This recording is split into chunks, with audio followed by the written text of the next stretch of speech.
अगर राम बगिया में आए न होते सीता जी ने लड़ाई न होती, अगर राम धनुहा के तोड़े न होते तो सीता वरमाला पहनाई न होती, अगर केकई को बरमीला न होता तो रघुवर के वन में पठाई न होती, अगर केवट पावा अरे पखारा न होता तो घर घर में उसकी बड़ाई न होती, अगर नीच रावण सीता माता को चुराया न होता तो राम और रावण में लड़ाई न होती, कहते गुलाब श्याम जग में न आते तो धरती से दुष्टों की सफाई न होती।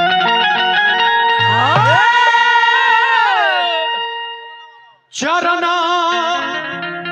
अरे कमाला बाली हरिये रघुबर अरे दया दर चरना कमाला बाली हरिये रघुबर दया दर चरना कमाला बाली हरिये रघुबर दया दर चरना कमाला बाली हरिये रघुबर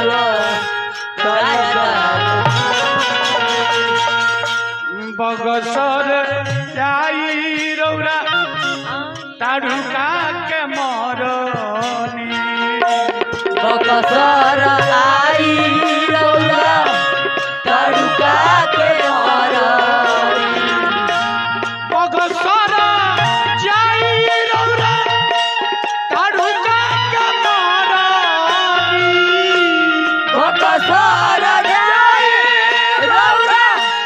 ताड़ुका के मरनी, मुनि जी के जाना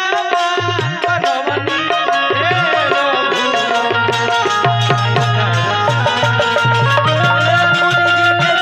दया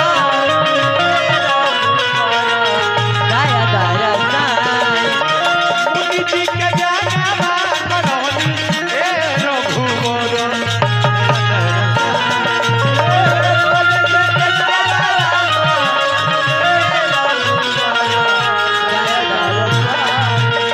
बाकी मल्लिका रहा से कहे और वो लोग से जितना लोग बा मिलन अब तक था हमारा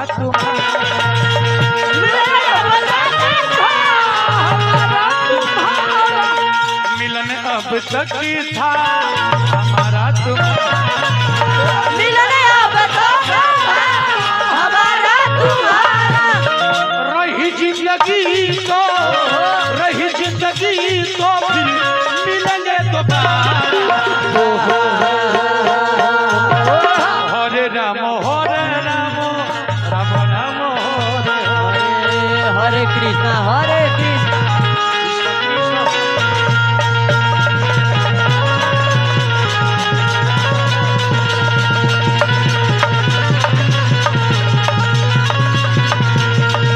हरे राम हरे कृष्ण बोली रामचंद्र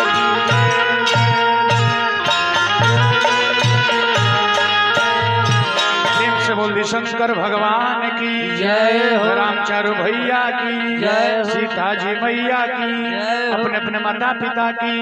अपने अपने गुरु महाराज की जय।